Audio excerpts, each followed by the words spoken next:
তো মোসাব্বির ভাই 2-3 বার মানে এই গলিতে হাঁটাহাঁটি করছে। একজন লোক ছিল ওনার সাথে, ওনাকে আমি চিনি না। তো হাঁটাহাঁটি করছিল, একবার পিছনে যায় আবার ওদিকে আসি। পরে 8টার পরে একবার আসছিল, 8টা 10-15 এরকম সময় আসার পরে ওনার সাথে আরেকজন লোক ছিল। তো উনি মানে এদিক দিয়ে আসার পরে পিছন দিয়ে একটা হুন্ডা এসে, সামনে দিয়ে একটা হুন্ডা এসে। তো হুন্ডা আসার পরে তো আমরা ওই জায়গায় দাঁড়ানো, ঠিক এই জায়গায় একটা গুলি করছে। মোসাফির ভাইয়ের শরীরে লাগে নাই। তো মোসাফির ভাই মানে ঝাঁকি দিয়ে গলির ভিতরে ঢুকছে, গলির ভিতরে জায়গা নেই। তো গলির ভিতরে জায়গা নেই দেখে গলির কোনো বাইরে আবার এদিক দিয়ে দৌড় দিতে দিচ্ছে। এদিক দিয়ে যখন দৌড় দিতে দিচ্ছে, এই দিক দিয়ে এবার সে যে হুন্ডাটা এসে এদিক দিয়ে ডাইরেক্ট শ্যুট করছে এই জায়গায়।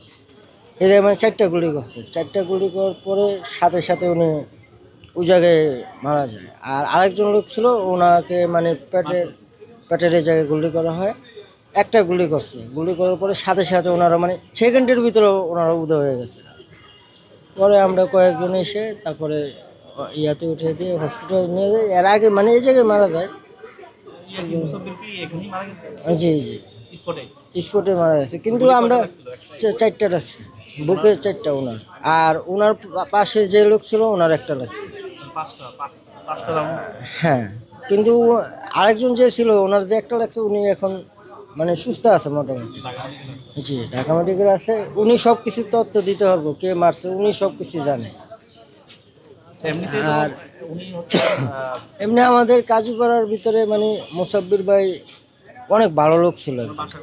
ওনার বাসায় বসুন্ধরার পিছনে। উনি অনেক ভালো লোক ছিল।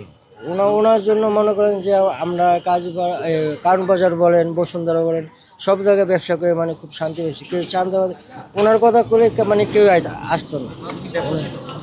জি, ব্যবসা ছিল না। না না, ওনার ব্যবসা ছিল না। উনি তো ওই যে স্বেচ্ছাসেবক দল থেকে তাকে যে বহিষ্কৃত করেছে, এরপরে কি কোনো ঝামেলা আছে? না, ওনার সাথে কোনো ঝামেলা ছিল না কারোর সাথে। আর উনি খুব ভালো লোক, মানে খুব ভালো লোক ছিল উনি। ওনাকে যে এরকম করবে এটা মানে কল্পনার বাইরে, এটা যে এরকম করবে। আর বিএনপির জন্য উনি অনেক কষ্ট করছে। এই যখন ক্ষমতায় ছিল তখন ওনার মতো মনে হয় রাস্তাঘাটে কেউ মনে হয় বিএনপিতে নামে নেয়। এত বড় বড় নেতা তাও কিন্তু নামে নেয়, উনি যেভাবে করে নামছে। মাসুদ যে উনি সাথে কি মুসাফিরের কোনো সম্পর্ক আছে, আত্মীয়তার কোনো সম্পর্ক আছে? এটা আমি সঠিক বলতে হবে না ভাই। মাসুদকে কি আপনারা চিনতেন? মানে ওনার সাথে আগে দেখেছেন কখনো?